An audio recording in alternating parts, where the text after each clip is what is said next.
This is a place called Holy Island, right up in the north of Britain. Nice, quiet, peaceful spot, isn't it? But hundreds of years ago, it wasn't quite so peaceful. Hundreds of years ago, if you looked out to sea there, you'd have seen a terrifying sight.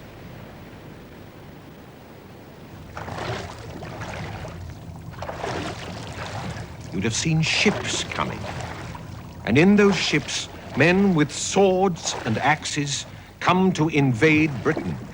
Men called the Vikings.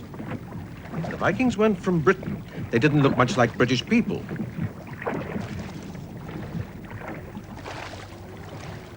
They came from another country, a long way away over the sea, and they came to Holy Island to steal treasure. There used to be a big church here on Holy Island, and that church had lots of gold and silver candlesticks and statues and crosses. The men who lived in the church had never seen anything like the Vikings before. Most of them ran away, but some of them tried to fight and were killed by the Vikings.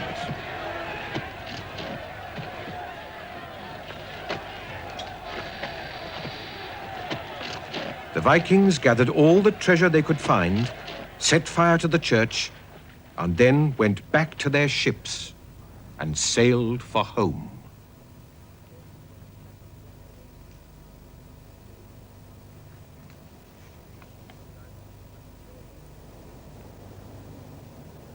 This is what the church on Holy Island looks like today. Very, very old and a bit fallen down.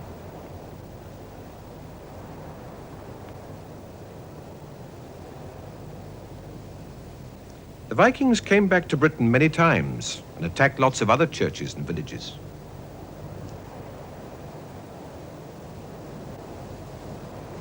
Some of the Vikings, though, decided that they liked it here in Britain and preferred it to their own country.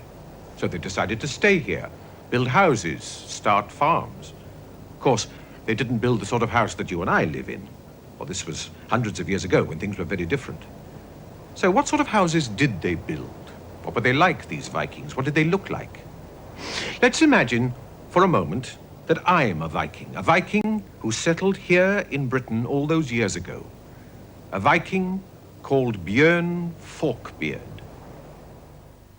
Probably seems a funny sort of name to you, but you see, my beard has two prongs like a fork. That's why I'm called Forkbeard. A lot of Vikings have names like that. It's a Viking name. Well, this is what a Viking man would have looked like, and this is what a Viking girl would have looked like. This is my daughter, Asa. And this is what a Viking sword would have looked like. You'd better let me have that before you hurt yourself. It's very sharp. Mm-hmm.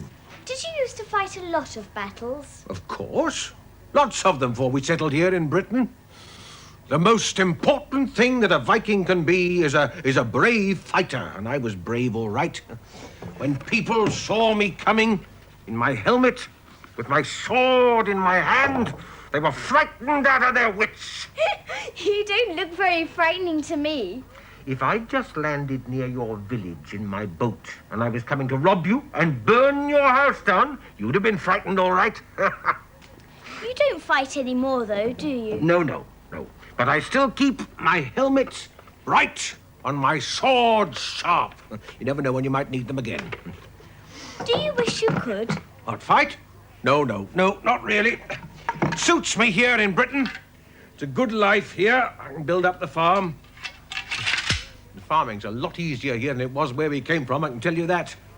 Now, let's put all these things carefully back in the chest. That's it.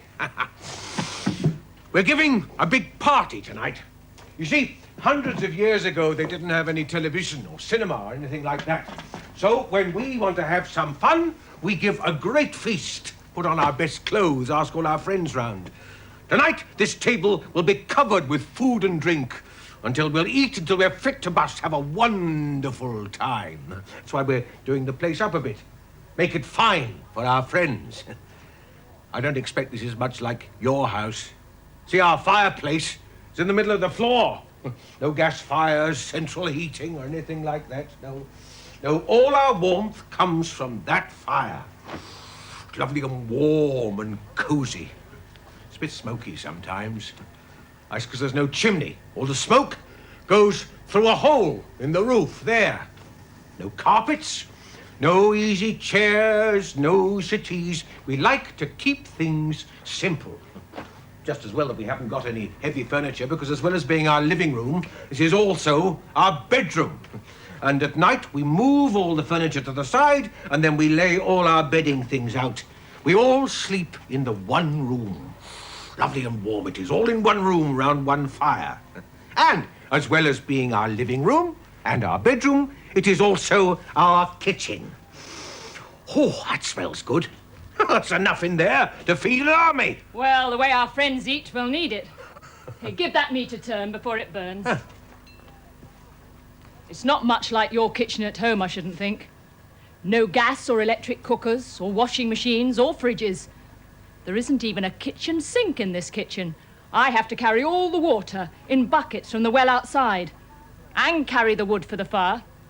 So if your mum and dad moan about all the hard work they have to do, cooking and washing up, you tell them they ought to try working in a Viking kitchen. Much harder work, I can tell you. You probably roast your meat in an oven, but this is how we Vikings cook it. Look, can you see the meat has a long metal skewer through it? That's called a spit.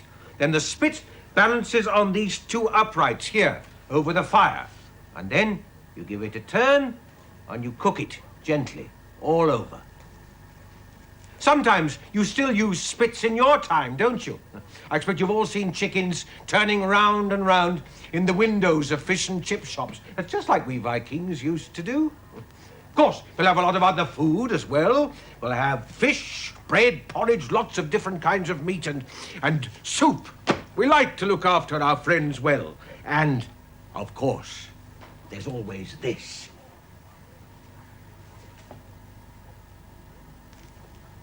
Oh, that's lovely.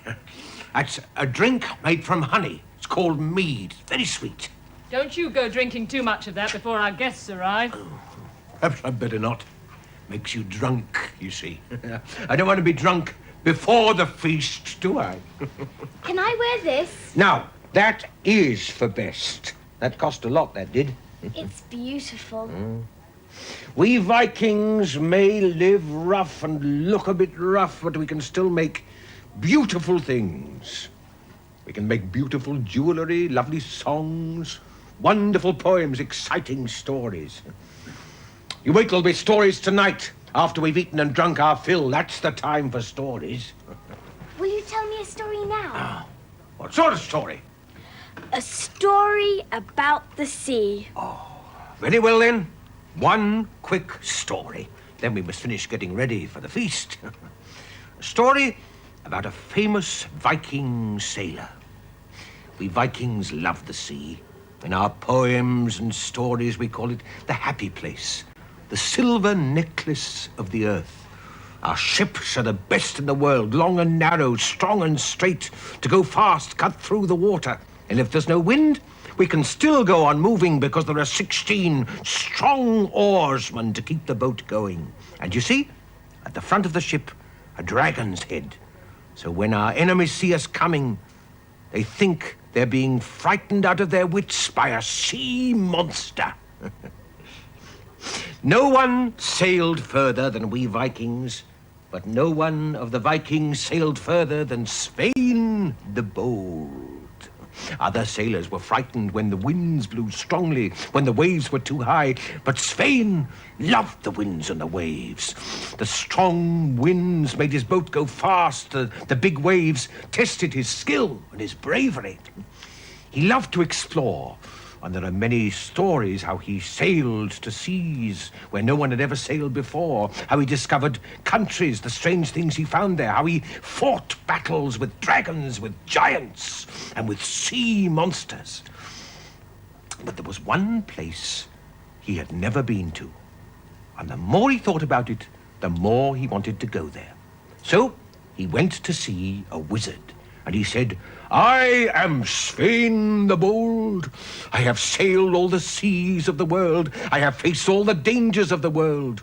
There is only one adventure left for me." And the wizard said, "What is that?" I want to go to the moon. So he asked the wizard to put a spell on his boat to send it to the moon. So the wizard made many strange signs and spoke many strange words over the boat. Then he said to Svein, "Tomorrow at dawn, sail towards the west." So Svein did just as the wizard told him to do.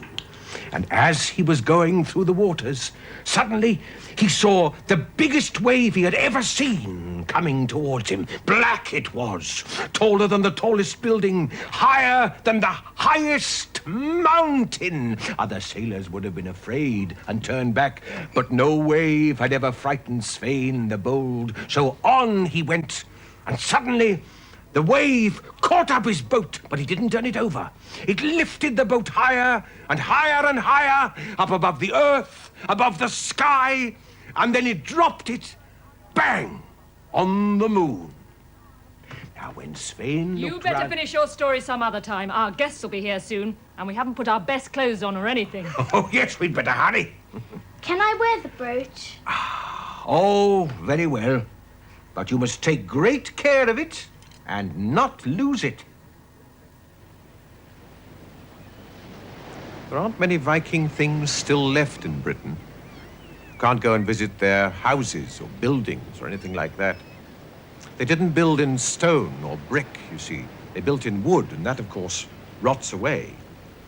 So, how do we know that the Vikings weren't just a made-up story, like the story of Svein the Bold? Well, they may not have left any buildings behind, but they left plenty of other things. Words, for instance. Lots of words that we use every day all come from the Vikings' own language. Words like leg, skin, take, trust. All words that you wouldn't have heard in Britain before the Vikings came here. A lot of people have Viking names as well. Do you know anyone called Eric or Edwin or Thora? All names you wouldn't have heard in Britain either before the Vikings came. Not only people's names. The Vikings gave names to a lot of the villages and towns in Britain. If you live in a town that ends with Thwaite, or Thorpe, or Toft, like Lowestoft or Cleethorpes, then you know that the Vikings have been there, and it was they who named your town. But the most important thing that the Vikings left behind them was us. You and me. The Vikings had children, their children had children, their children's children had children, and so on till you come to us. Many people in Britain have a bit of Viking in them. But perhaps if you're very brave, or if you're fond of the sea and ships, perhaps there's a bit of Viking in you. Many people are very proud of their Viking ancestry. But out there, over the sea, there were more invaders yet to come.